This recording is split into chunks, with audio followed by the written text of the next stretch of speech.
നേരത്തെ ടീച്ചർ പറഞ്ഞ പോലെ ഇവിടെ ഭക്തജനങ്ങളുടെ ഒരു കാര്യം പറഞ്ഞു. അത് വളരെ പ്രധാനപ്പെട്ട കാര്യമാണ്. ഇപ്പോ തന്ത്രസമുച്ചയത്തിൽ തന്നെ എഴുതിയേക്കണു, കൃത്വാ ശ്രുത്വാഭിയുക്താനാം എന്നുള്ള ഒരു ശ്ലോകത്തിൽ പറയണു കലേ വാഗമ സംഹിത. അതായത് കലികാലത്ത് ഇത്തരത്തിലുള്ള ആഗമക്രിയകൾ അല്ലെങ്കിൽ നാമജപങ്ങള്, താന്ത്രിക ക്രിയകൾ, ഇതൊക്കെ വളരെ പ്രാധാന്യമുണ്ട് എന്നാണ് പറയുന്നത്.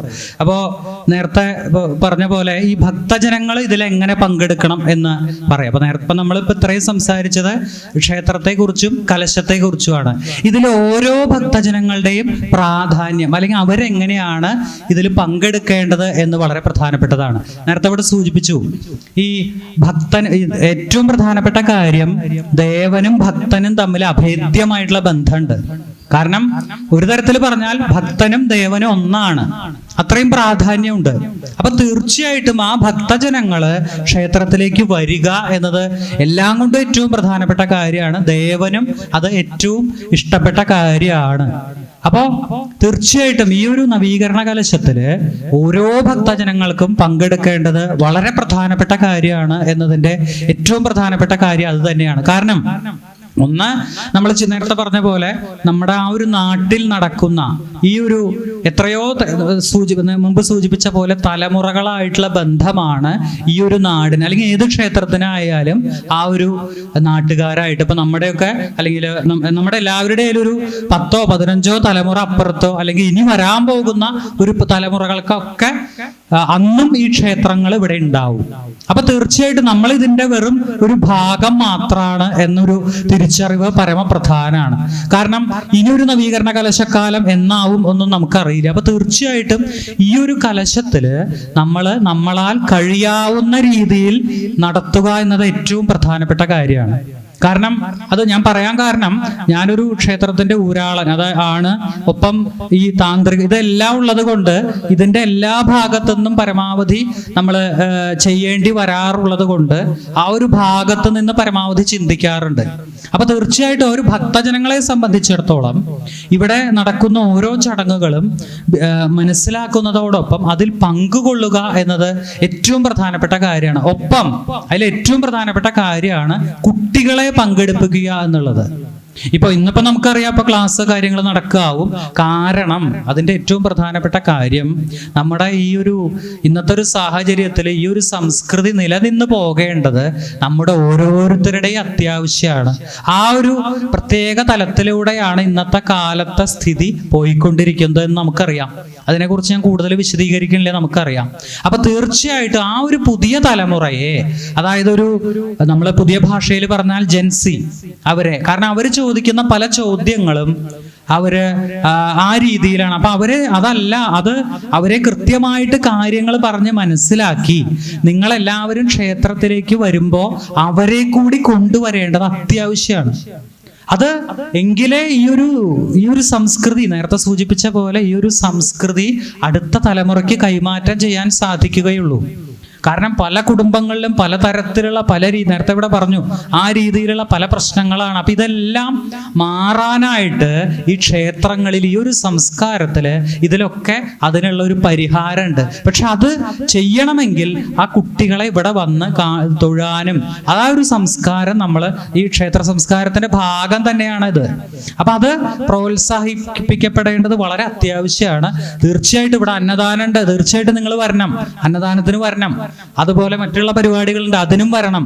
പക്ഷെ അതിന് മാത്രം നിങ്ങള് വന്നാ പോരാ, അകത്ത ചടങ്ങുകൾ പങ്കെടുക്കണം, തൊഴണം. കാരണം അകത്ത ചടങ്ങുകൾ ദേവീ സാന്നിധ്യം ഉള്ളത് കൊണ്ടാണ് ഇത്തരത്തിലുള്ള ചടങ്ങുകൾ നടത്തുന്നത് എന്നുള്ള ഒരു തിരിച്ചറിവ് വേണം. അപ്പൊ അത് നമ്മൾ അടുത്ത തലമുറയ്ക്ക് കൈമാറ്റം ചെയ്യേണ്ടത് വളരെ അത്യാവശ്യമാണ്. ഒപ്പം തന്നെ ഒരു ഏറ്റവും പ്രധാനപ്പെട്ട കാര്യം, നമ്മുടെ വീടുകളിൽ എല്ലാ സ്ഥലത്തും നാമജപം ശീലമാക്കേണ്ടത് വളരെ അത്യാവശ്യമാണ്. ഇപ്പോ നേരത്തെ പറഞ്ഞ പോലെ കലികാലത്ത് ആ നാമജപത്തെ നാമജപത്തിന് വളരെ പ്രാധാന്യമുണ്ട്. അത് നിങ്ങളുടെ വീടുകളിൽ ആ സന്ധ്യാസമയത്ത് ആ കുട്ടികളെ ഇരുത്തി ഒരു 5-10 മിനിറ്റ് നാമം ജപിക്കുക എന്നുള്ളത് ഏറ്റവും പ്രധാനപ്പെട്ട കാര്യമാണ്. ഇതിൻ്റെയൊക്കെ ഒരു ഇല്ലാതിരുന്നാലുണ്ടാവുന്ന എഫക്റ്റ് വളരെ ഭീകരമാണ്. നമുക്ക് അതിനെക്കുറിച്ച് പറയാൻ ഇപ്പോഴത്തെ, കാരണം ഇന്നത്തെ കേരളത്തിൽ ഏറ്റവും അധികം ആത്മഹത്യകൾ നടക്കുന്ന, കുട്ടികളിൽ ആത്മഹത്യ നടക്കുന്ന ഒരു സംസ്ഥാനമാണ് കേരളം. അത് നമ്മൾ മനസ്സിലാക്കണം. അപ്പോ അതെന്തുകൊണ്ട് കൂടുന്നു എന്നുള്ളതിന്റെ അത് പല രീതിയിൽ ചിന്തിച്ചാൽ ഓരോ ഭാഗങ്ങളായിട്ട്, അതായത് വ്യത്യസ്തമായിട്ടുള്ള ജീവിത സാഹചര്യങ്ങളിൽ ജീവിക്കുന്ന ആളുകൾ തമ്മിൽ ചിന്തിച്ചാൽ മറ്റു പല ആളുകൾക്കും അതിനുള്ള സംവിധാനമുണ്ട്. അവര് സ്ട്രക്ചറലായിട്ട് കാര്യങ്ങൾ ചെയ്തു വെച്ചിട്ടുണ്ട്. സെമറ്റിക് ആയിട്ടുള്ള കാര്യമാണ് ഞാൻ ഉദ്ദേശിക്കുന്നത്. അപ്പോൾ അവര് ചെയ്തു വെക്കുമ്പോൾ നമ്മുടെ പല ആളുകൾക്കും പല കുടുംബങ്ങളിൽ ആ ഒരു വ്യവസ്ഥിതി ഇല്ലാത്തതിന്റെ ബുദ്ധിമുട്ടാണ് പല കുടുംബങ്ങളിൽ ഇന്ന് അനുഭവിക്കുന്നത്.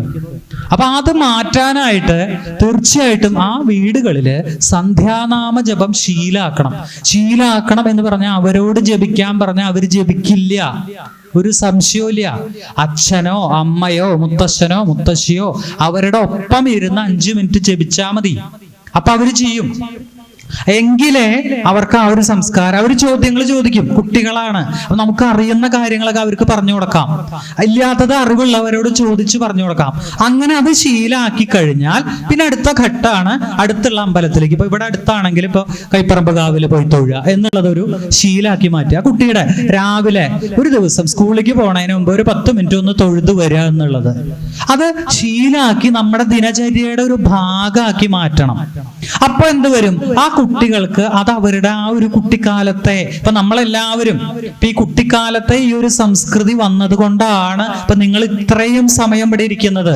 ഇല്ലെങ്കിൽ നിങ്ങൾ ഇവിടെ മിനിറ്റ് പോവും, മൊബൈൽ നോക്കാൻ പോവും, സ്വാഭാവികമാണ് അത്. അപ്പോ അതില്ലാതിരിക്കും. അത് വരണമെങ്കിൽ ആ തുടക്കത്തിലെ നമ്മൾ അവരെ ആ രീതിയിൽ കൈപിടിച്ച് കൊണ്ടുവരണം.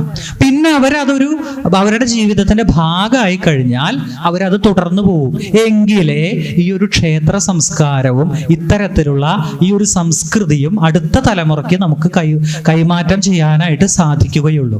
അത് വളരെ പ്രധാനപ്പെട്ട കാര്യമാണ്. അത് നമ്മളത് ജീവിതത്തിൽ തുടർന്നു പോരേണ്ട ഒരു കാര്യമാണ്. ഒപ്പം അത് മാത്രമല്ല, അവർക്ക് അങ്ങനെ എന്തെങ്കിലും ഇപ്പൊ ഈ ജീവിതവുമായി ഇത്തരത്തിലുള്ള ക്ഷേത്രവുമായി ബന്ധപ്പെട്ട് കൂടുതൽ കാര്യങ്ങൾ ചെയ്യാനായിട്ട് സാധിക്കുമ്പോൾ അവരുടെ ജീവിതത്തിൽ ഉണ്ടാവുന്ന പല പ്രശ്നങ്ങൾക്കും പല പ്രതിസന്ധികൾക്കും ഈ ദേവനുമായിട്ടുള്ള അല്ലെങ്കിൽ ദേവിയുമായിട്ടുള്ള ഒരു അടുപ്പം കൊണ്ട് അതിനൊരു പരിഹാരം കാണാനായിട്ടും സാധിക്കും. പല പ്രശ്നങ്ങൾ നമുക്കറിയാം. പെട്ടെന്ന് പലരും പല കടുങ്കയ്യും ചെയ്യുന്ന അവർക്ക് ആരോടൊന്നും തുറന്നു പറയാൻ പറ്റാത്തൊരു അവസ്ഥ കൊണ്ടാണ്. അപ്പൊ അത് മാറ്റി എനിക്ക് എന്ത് കാര്യവും തുറന്നു പറയാൻ എൻ്റെ ദേവിയുണ്ട് അല്ലെങ്കിൽ ദേവനുണ്ട് എന്ന ഒരു കരുത്ത് ഉണ്ടാക്കി കൊടുക്കല് നമ്മുടെ കൂടി ഏറ്റവും പ്രധാനപ്പെട്ട കാര്യമാണ്. ഇതും കൂടിയാണ് ക്ഷേത്ര സംസ്കാരം എന്നുള്ളത്. ഇത് വളരെ നേരത്തെ പറഞ്ഞ പോലെ വൈപുല്യമുള്ളതാണ്. കലകളായാലും ശരി, പലതരത്തിലുള്ള സംഗീതത്തിന്റെ ഒക്കെ ഉറവിടം ക്ഷേത്രങ്ങളാണ്.